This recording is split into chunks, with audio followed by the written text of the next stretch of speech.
Oi, gente boa, vamos para mais uma aula. Isso aqui é uma sugestão, um pedido que deixaram aí para mim na última aula.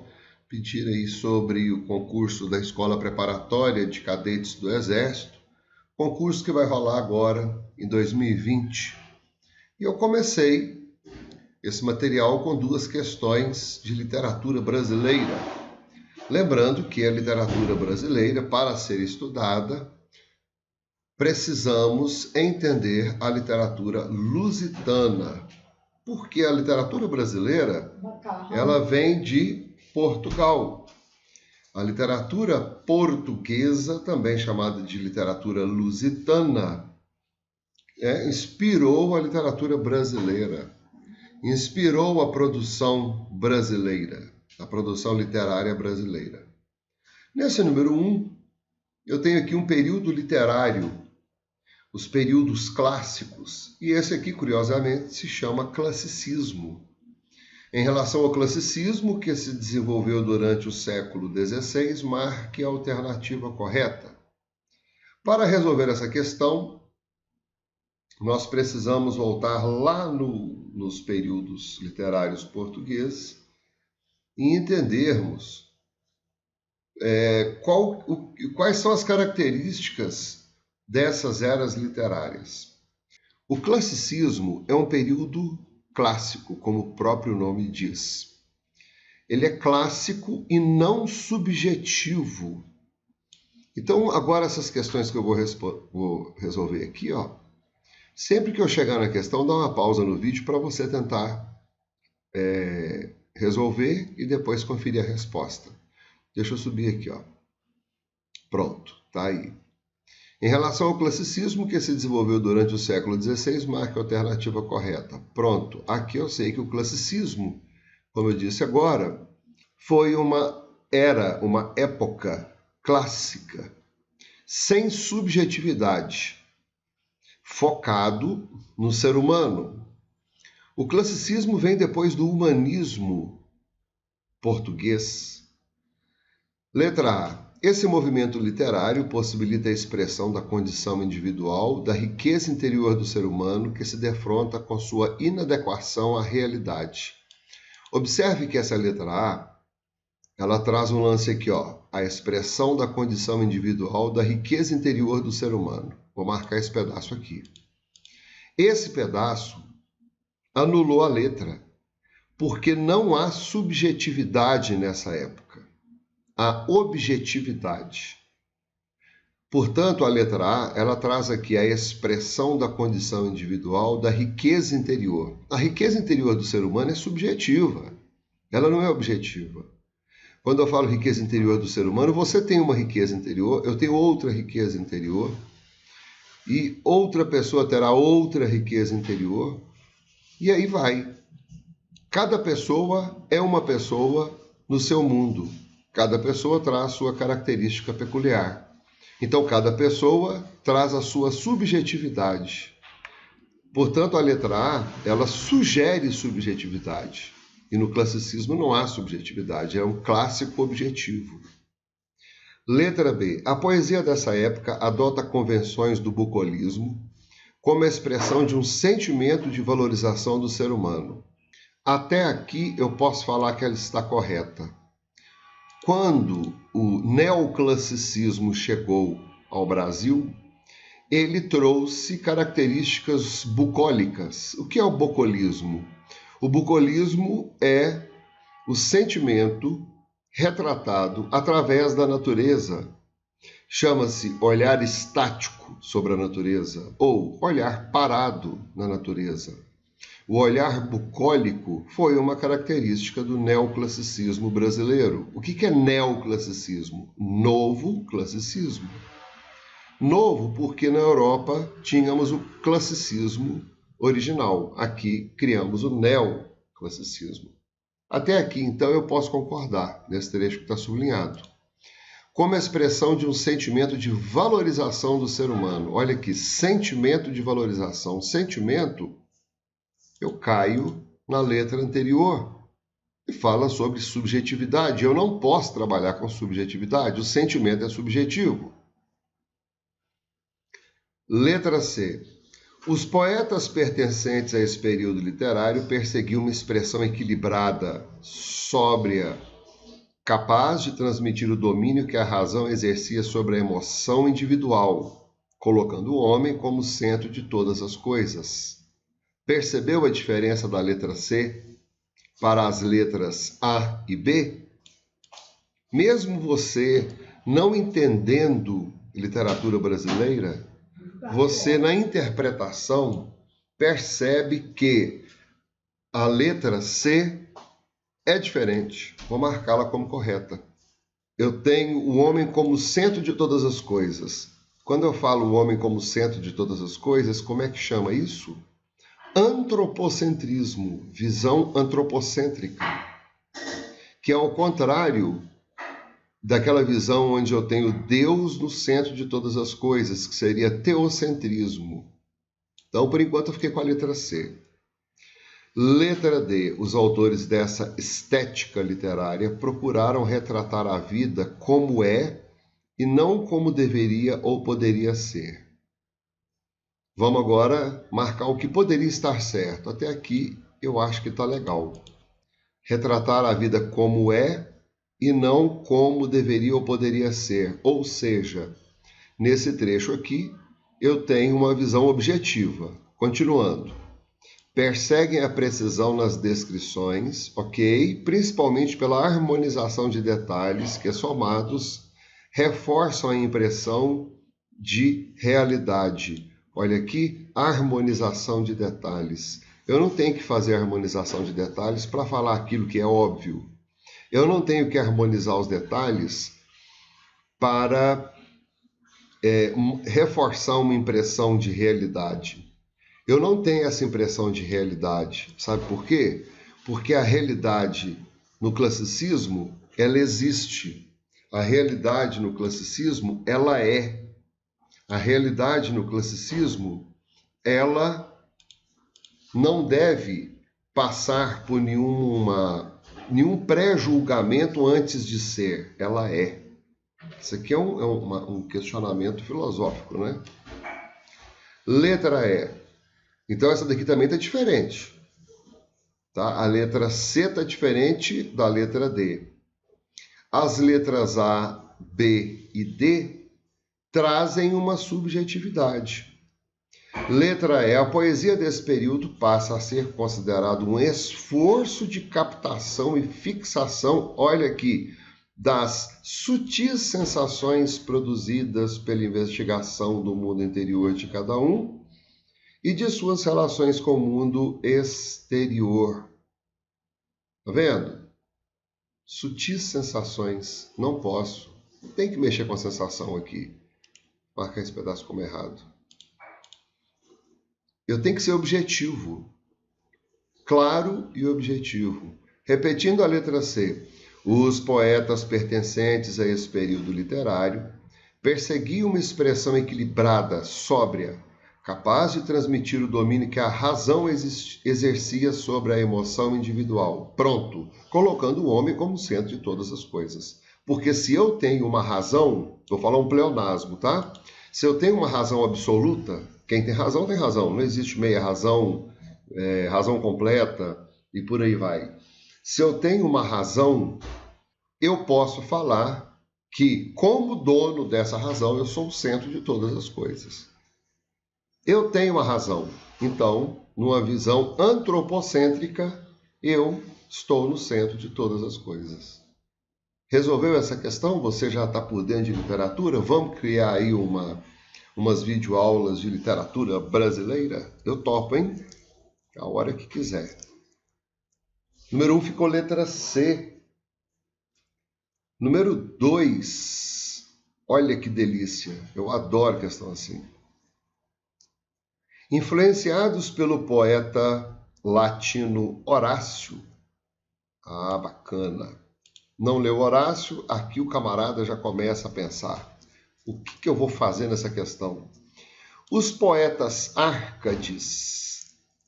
Ixi, olha aqui. Árcade remete a neoclassicismo brasileiro ou arcadismo brasileiro. Costumam, deixa eu marcar isso aqui também. Costumam reaproveitar dois temas da tradição clássica: o Fugere Urbem e o Aurea Mediocritas. Você pode ler Fugere Urbem ou Urbem, tá? Porque isso aqui qual que é a língua disso aqui, hein? Isso aqui é o latim. Então, expresso no latim, o que Horácio quis dizer? Assinale o trecho de Cláudio Manuel da Costa que apresenta essas características. Cláudio Manuel da Costa e Tomás Antônio Gonzaga foram os dois autores mais importantes do arcadismo brasileiro.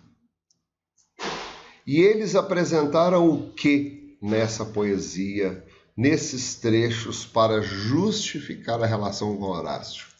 Primeiro eu preciso saber isso aqui, ó. Fugere Urbem, ou Fugere Urbem. Isso aqui pode ser lido como fuga da cidade rumo ao campo, ou em direção à natureza plena.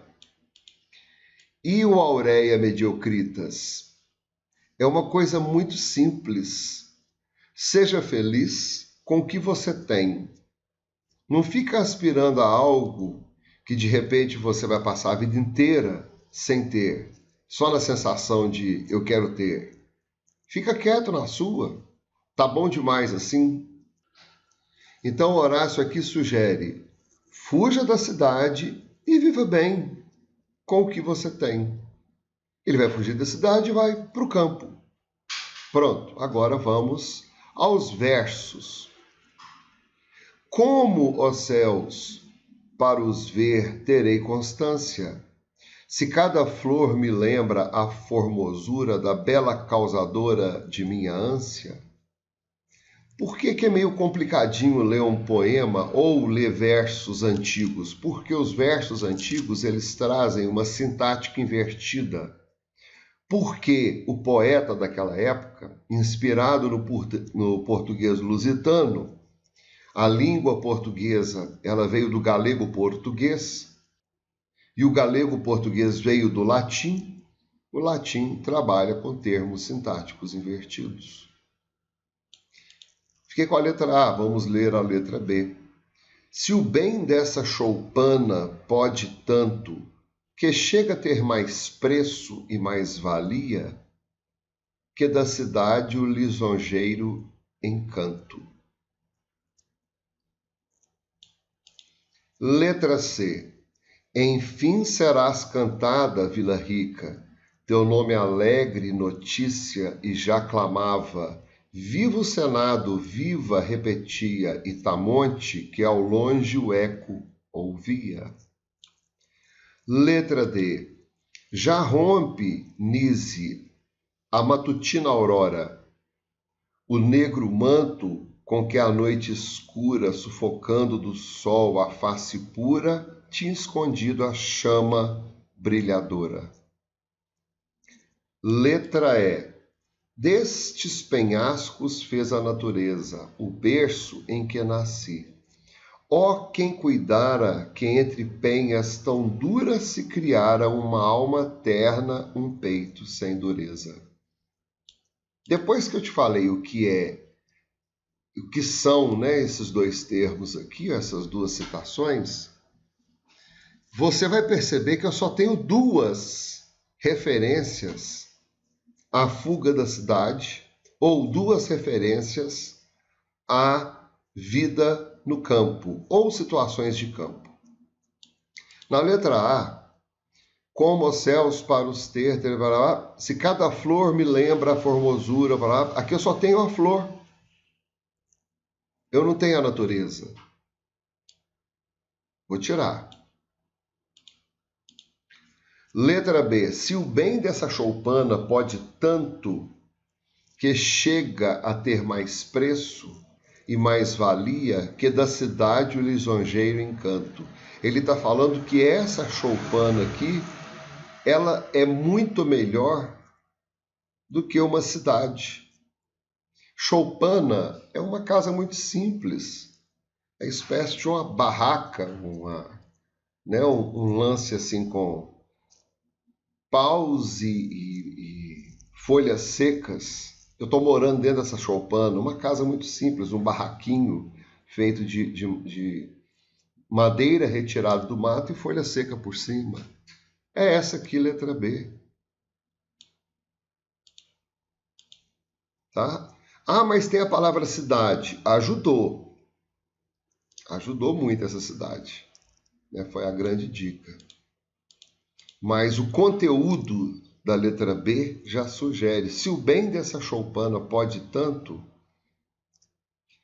que chega a ter mais preço e mais valia que da cidade o lisonjeiro encanto. Letra C. Enfim serás cantada, Vila Rica, cidade. Teu nome alegre, notícia e já clamava. Viva o Senado, viva, repetia. Itamonte que ao longe o eco ouvia. Não tenho nada de natureza aqui. Tem nenhuma fuga à natureza. Tá aí. Letra D. Já rompe, Nise, a matutina aurora. O negro manto com que a noite escura, sufocando do sol a face pura, tinha escondido a chama brilhadora. Também não tem nenhuma referência à natureza. Olha que bacana esse trecho aqui, olha. Sufocando do sol a face pura. Coloca para mim isso aqui na ordem direta. Quem sufoca, sufoca alguma coisa. Sufocou o quê? A face pura. A face pura de quem? Do sol. Sufocando a face pura do sol. Mas por que ele inverteu? Por quê? Para fazer isso aqui, ó. Deixa eu botar aqui, negrito. Escura, pura. Para terminar com uma em rima. Tá vendo aqui? Escura, pura. Então ele inverteu para isso. Letra E. Destes penhascos fez a natureza, ó, o berço em que nasci. Ó quem cuidara que entre penhas tão duras se criara uma alma terna, um peito sem dureza. Ele está fugindo da cidade, ele está partindo para a natureza, ele está abandonando alguma coisa, ele está fazendo um contraste entre cidade e natureza? Não. Volta na letra B. Meio complicado pegar literatura assim, né? Sem base. Eu não te passei nada ainda, só estou resolvendo a questão. Coloquei em vermelho. Letra B. Se o bem dessa casa simples chega a ter mais preço e mais valia que da cidade. Pronto. O bem dessa choupana, pega esse pedaço, chega a ter mais preço que da cidade. Vamos colocar isso aqui, negrito e sublinhado. O bem desta casa simples, dessa choupana, chega a ter mais preço que a da cidade. Isso é representado, ou isso aqui representa o fugere ou fugere urbem, ou urbem, e o aurea mediocritas. Eu fiz curso de latim em 94, mas eu não me lembro mais da pronúncia das expressões do latim puro. Então eu dou essa possibilidade de leitura. Número 2 com a letra B, depois que a gente passa por essa abordagem aqui em cima, né? Essa explicação desses termos. Então, 2 questões de literatura. Bacana? Agora, língua portuguesa. Belize, Taiwan, Inglaterra foram os países que recentemente parará a proibição de canudos.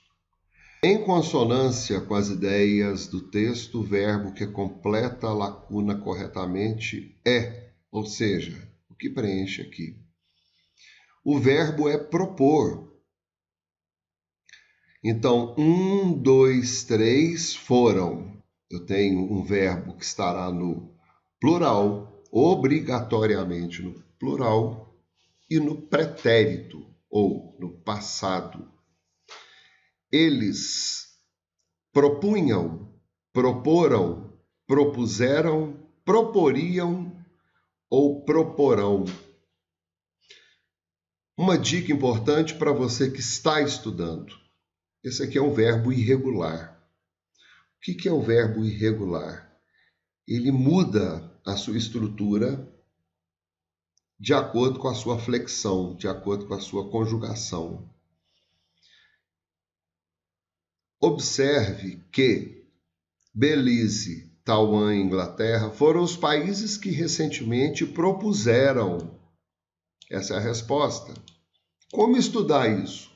Olha o que eu vou abrir para você aqui na tela. Digitei assim, conjugar verbos. E digitei verbo propor. Eu leio isso aqui, cara, é muito importante. Ler esses lances, não fazer simplesmente a consulta. Leia. Observe que eu tenho um asterisco aqui, ó. Tá vendo? Olha, depois do verbo, depois da flexão verbal, eu tenho um asterisco.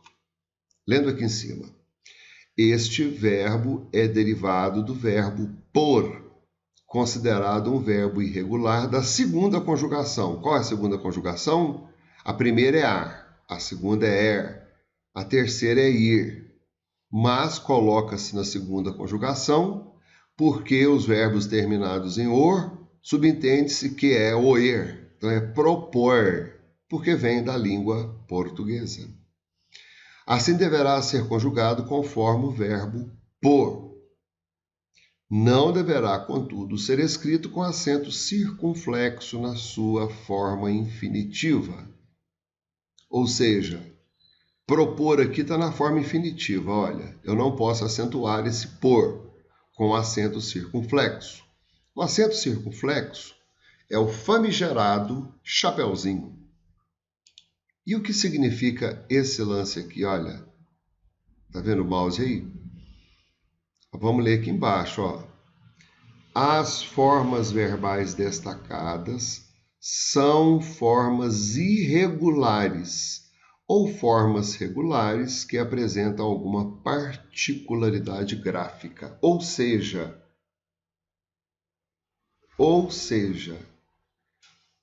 observe, proponho, propões, eu estou mantendo o propo. Propões, propõe, ok? Agora, passa para o lado de cá. O que é propo vira propu. Olha que bacana. Passa para o lado de cá. Agora eu tenho os dois. Eu tenho o propo, propo, propo. O verbo irregular. Tá? Então é tudo misturado. Então, no passado, quando eu falo passado, eu falo que é pretérito. Então, pretérito, tem o pretérito imperfeito, perfeito e mais que perfeito. Eles propuseram. Olha aqui. Como é que eu seleciono aqui? Isso aqui é de site, né? Eles propuseram. Ok? Então, vou minimizar. Belize, Taiwan e Inglaterra foram os países, dando a garantia de que realmente existiram, né? De que realmente foi um fato que foi executado. Então, eles foram os países que recentemente propuseram a proibição de canudos. Você que vai estudar em casa, pega várias questões aí em vários sites, não sabe como treinar conjugação, não sabe como estudar a conjugação, vou abrir novamente. Aqui, ó, eu digito assim, conjugar verbo, enter, aparece conjugação de verbos, clico aqui, e aqui vou botar o verbo que eu mais detesto, tá? Que é o verbo que me irrita profundamente, colorir. Olha o que vai aparecer. A gente fala assim, Eu colori, não tem. Olha, a primeira pessoa do presente não tem. Se eu não tenho a primeira pessoa do presente do indicativo, como o presente do subjuntivo é feito através do presente do indicativo, o presente do subjuntivo dança, não existe. Porque não vai ficar assim, que eu colora. Não, não existe, tá? Eu vou virar para você e falar assim, eu vou colorir, ok, infinitivo. Aí eu pego uma gravura e falo assim, e aí? Eu coluro a gravura? Eu coloro a gravura? Eu coliro, tá vendo? Não sai. Então a primeira pessoa não tem e por aí vai. É bacana estudar aqui, tá? Ajuda muito. Vamos voltar lá para o exercício. Então, número 3 ficou letra C. Número 4. Analise o período a seguir e marque a alternativa correta. Se quiser usar canudo, os reutilizáveis de metal ou vidro são a alternativa ideal. Essas questões foram aplicadas, parece que ao final de 2019. Aliás, aplicadas esse ano, 2020, a correção de prova da Escola Preparatória de Cadetes do Exército deste ano, tá? Então, só para você ter ideia, peguei 2 questões de literatura, uma sobre flexão e conjugação, e agora, olha essa questão 4. Deu aqui, analise o período a seguir e marque a alternativa correta. O texto é esse daqui que acabamos de ler, e agora vem assim, letra A. O termo, se quiser usar canudo, é a oração principal do período e estabelece uma condição em relação a outra oração. Espera aí, a oração principal é principal.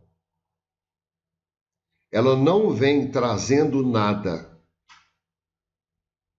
Sacou? Condicional. Caso queira usar canudo, então colocando como caso aqui, ó, eu vou descobrir que ela é condicional. Mas, se ela é condicional, ela não pode ser oração principal. Olha aqui o erro. Se quiser usar canudo, é uma oração subordinada adverbial condicional e não uma oração principal. Então a letra A está errada. Letra B. A expressão os reutilizáveis de metal ou vidro é um termo com valor substantivo classificado sintaticamente como sujeito composto. Vamos ver. Se quiser usar canudo, os reutilizáveis de metal ou vidro são a alternativa ideal. Isola a primeira. Não vou ler essa aqui não. Vou ler só esse segundo trecho. Os reutilizáveis de metal ou vidro são a alternativa ideal. Que são a alternativa ideal? Os reutilizáveis de vidro ou de metal ou vidro não entra, não. O núcleo dele é os reutilizáveis. Isso aqui está errado. Aqui, os reutilizáveis são a alternativa ideal. Tá? Então, não tem sujeito composto. Isso aqui está errado. Vou marcar como errada. Letra C. O termo alternativa ideal é um predicativo do sujeito que tem como núcleo o vocábulo ideal. Se é predicativo, tem que ter verbo de ligação. Será? Aqui. Vamos ver. Os reutilizáveis de metal ou vidro são, verbo de ligação. São o quê? A alternativa. O núcleo da qualidade disso aqui tudo, que o predicativo é uma qualidade, é a palavra alternativa. Ideal é um complemento da palavra alternativa. Ela não constitui o núcleo do predicativo. O núcleo do predicativo é a palavra alternativa. Então, o termo alternativa ideal é o predicativo do sujeito, ok, que tem como núcleo o vocábulo ideal. Não, o núcleo é alternativa. Errado. Letra D. O vocábulo canudo é um termo com valor adverbial que modifica... Nossa, Deus, hein? É até ruim de ler esse troço. O vocábulo canudo é um termo com valor adverbial que modifica o valor semântico da locução verbal quiser usar. Se quiser usar, caso queira usar o quê? Canudo, beleza. Aí já caiu por terra a letra D, mas o início aqui também é difícil de ler. O vocábulo canudo é um termo com valor adverbial. Para ser um valor adverbial ou para ser um adjunto adverbial, a palavra não pode variar.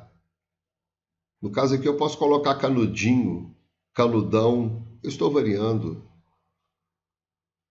tá? Então isso aqui não tem a menor lógica, não tem o menor fundamento. Canudo aqui é um substantivo, representa algo. Errada. A expressão de metal ou vidro é um termo com valor adjetivo, classificado sintaticamente como adjunto adnominal. Os reutilizáveis, olha só o sujeito. Ao lado do sujeito vem quem? O adjunto adnominal. Bacana? Ficou letra E. E aí, questão fácil ou difícil? Eu acho uma questão tranquila, porque eu estou sentadinho aqui na frente do computador, tomando uma Coca-Cola gelada. Eu acho super tranquilo. Mas olha como essa questão abrange quase tudo de uma análise sintática de um período simples. Na letra A fala de oração principal do período, aí é período composto, né? Então aqui na letra A nós temos período composto, oração principal, relação a outra oração, período composto. Letra B, valor substantivo sintaticamente classificado como sujeito composto, remete a período simples. Na letra C, o termo alternativo é um predicativo do sujeito, período simples. Letra D, vocábulo canudo é um termo com valor adverbial. Olha só, período simples. E letra E também período simples. Então tem numa só questão várias referências a termos sintáticos. E na letra A eu tenho referência ao período composto. Eu acho essa questão simples, mas eu vejo essa questão como uma questão que precisa de muita atenção, que precisa de uma base em análise sintática. Escola Preparatória de Cadetes do Exército, falando mais uma vez, Escola Preparatória de Cadetes do Exército. E tem aquela outra também que eu tomei pau nela na minha vida, que não sei te precisar o ano, acho que foi também lá em meados de 90, 92, que foi a Academia Militar das Agulhas Negras. São questões pesadas, questões que exigem muito do candidato. Então aqui, número 2, 3, 4. Número 4, então, ficou letra E. Número 5, estima-se que pelo menos 4,4 bilhões de canudos sejam jogados fora anualmente. O verbo auxiliar está conjugado no... Vamos lá. Verbo auxiliar. E eu tenho sublinhado ali na tela uma expressão com dois verbos. O verbo sejam e o verbo jogados. E um deles é auxiliar. Para que serve um verbo auxiliar? Para indicar o tempo, representado pelo verbo significativo. Então aqui eu tenho o tempo e aqui eu tenho o verbo que quer falar a ação propriamente dita. Esse primeiro verbo, chamado de verbo auxiliar, esse aqui, ele é um marcador de tempo. E agora, o verbo auxiliar está conjugado no... Preciso agora saber fazer a flexão verbal. Vamos lá? Que eu seja, que tu sejas, que ele seja, que nós sejamos, que vós sejais, que eles sejam. Quando eu falo que eles sejam, eu estou trabalhando com qual é a flexão verbal que necessita da partícula que. É o presente do subjuntivo. Questão mais tranquila, né? Mas não menos bem elaborada. Muito bem elaborada. Porque ele falou assim, o verbo auxiliar está conjugado no. Aqui o candidato precisa saber qual é o verbo auxiliar.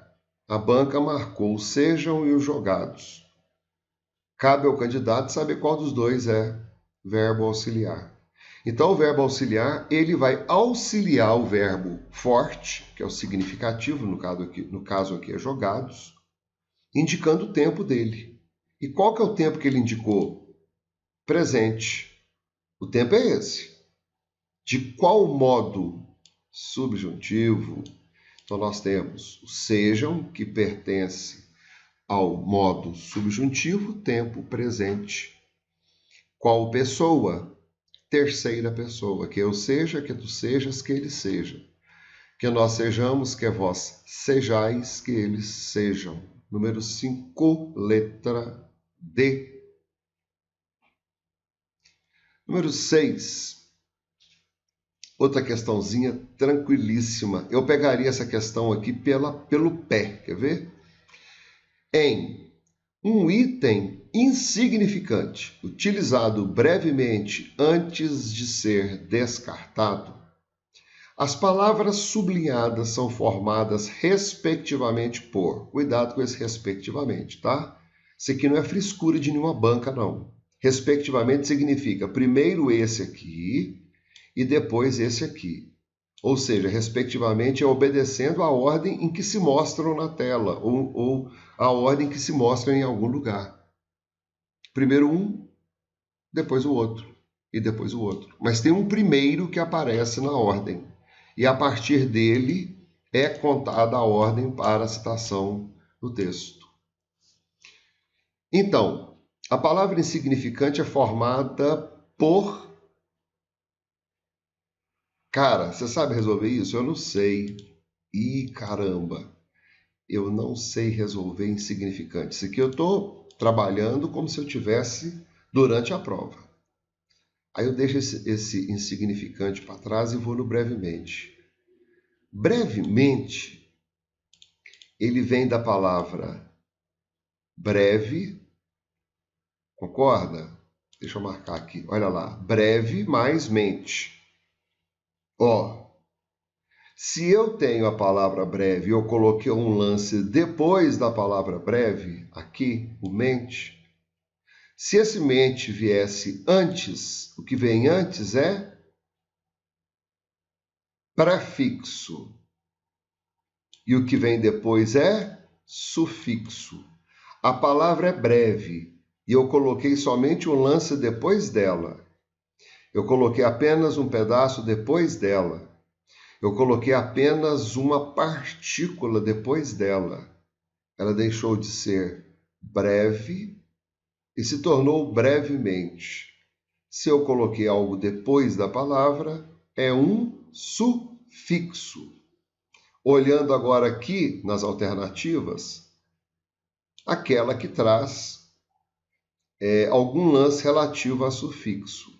O primeiro é derivação imprópria, eu já risco. Olha como é que eu trabalhei com isso, cara. Eu fiz isso.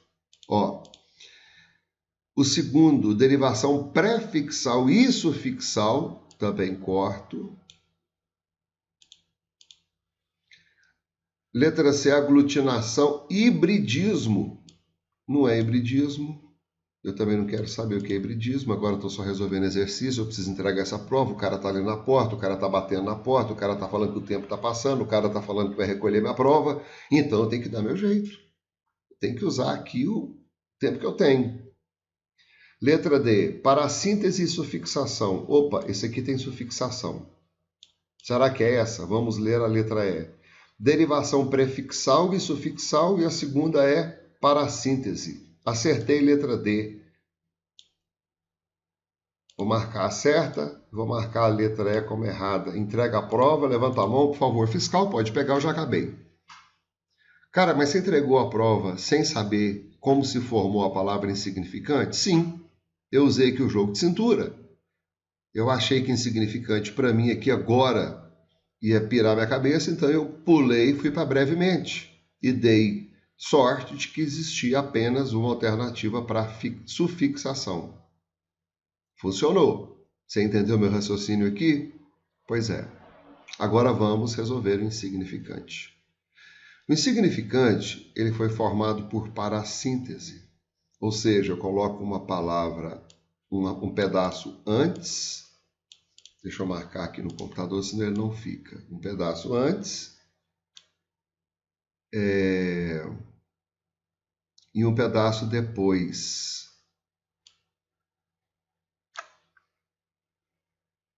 E formo uma outra palavra. Então tem a palavra significado. Eu tiro o ado, vou ficar com signific. Boto um lance antes, fica insignific, que também não tem menor sentido, e coloco um lance depois. Insignificante. Lendo. Insignificante. Então, essa palavra somente poderá ser lida através da visão da parassíntese, ou seja, com um pedacinho antes, o miolo e um pedacinho depois. O pedacinho antes, vamos corrigir isso que fica feio falar assim? Pedacinho antes é uma prefixação, pedacinho depois, sufixação. E agora, se eu retirar o in e o ante, o que sobra não é lógico. Não existe a palavra signifique. Esse signifique se adequou para a união com o prefixo e sufixo para gerar essa expressão aqui.